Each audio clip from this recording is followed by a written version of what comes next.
Hey everyone, welcome back to the channel for today's Russian word of the day, day number 74 in this series, and today we are going to learn how to say stove in Russian. Плита. Плита.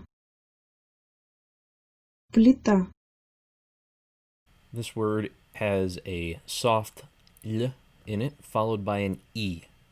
Of all the combinations of consonants and vowels, this is probably the most difficult for me personally to say because my natural tendency is to pronounce it li, which would actually be the hard L consonant followed by the vowel ui, as in when in English we say least. But in this case, you are looking for a very clear e, not ui.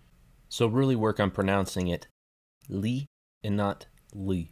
And because we don't normally say li, you may find that you have a problem with your tongue being lazy and keeping it in the ta position, but that will not sound correct. You need it to sound like a hard ta.